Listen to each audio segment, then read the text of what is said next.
You have to go back to the beginning. At the beginning of the 16th century, you had the Big Four: England, France, Spain, and Portugal. Nobody else really had international clout. If any of the Big Four noticed you, you had to become their colony. And the only choice you had was who you let be your colonial master. So South America up to Georgia, and Louisiana was Spain and Portugal. France was everything west of Newark and everything north of the Berkshires or the lyrics to the first two James Taylor albums. And England was everything from Boston Harbor through Virginia, North Carolina, and the rest of the secondhand Smoky Mountains. The American colonies eventually negotiated, maneuvered, or outfought all the Big Four historical empires out of all of it.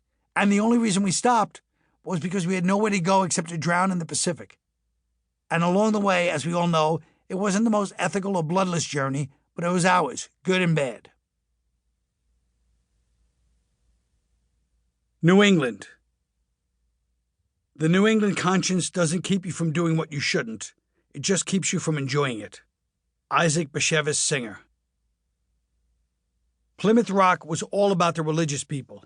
They had slavery, but much less of it than in the other places because they didn't need it for their economy. And by 1790, it was outlawed.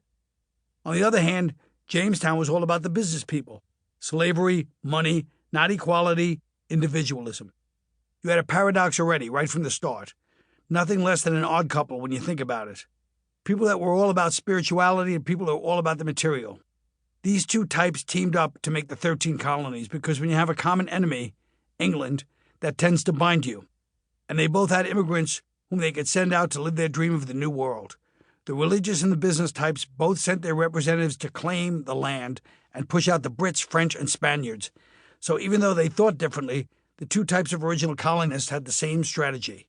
The big difference was that the North was all about not being like England no matter what. And the South was about being better than England by using England's own earlier economic system, the essential feudal system of classes, to succeed and undercut them. It's like the two sons that both hate their father, but one becomes the opposite of their father and the other becomes just like him. Connecticut. Rich man, poor man.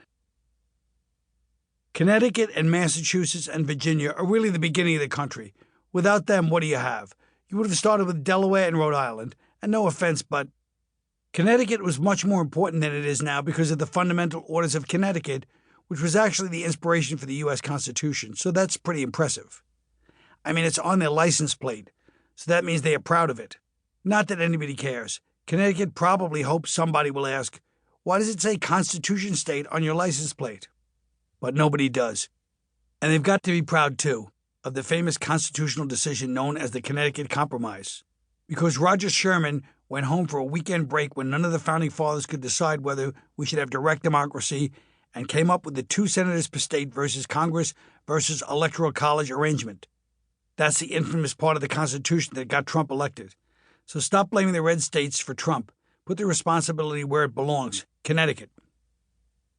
Connecticut is also the state that Tocqueville first talked about as formative for creating an American personality. He talked about how its citizens and Americans in general were religious but still civic-minded and materialistic.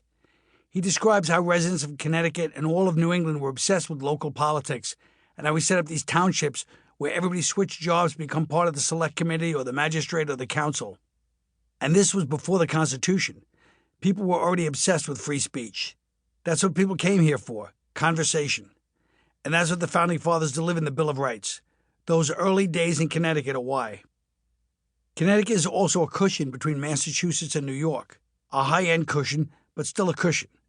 That's why they have no pro football, baseball, or basketball teams, because they agreed the lower half of the state would be for the Yankees and the upper half for the Boston Red Sox. That rivalry was so intense that they had to put a state in between the residents just to keep it from starting a war. It's like the 38th parallel for states. Connecticut's a state that carries a lot of symbolism. It's got the image of being the rich state, and we love that because you always want to have somebody that looks like they are enjoying their life in a way you never could. You would rather it was you, but at least somebody's living it up. I give the rich people in Connecticut credit. They know how to do it.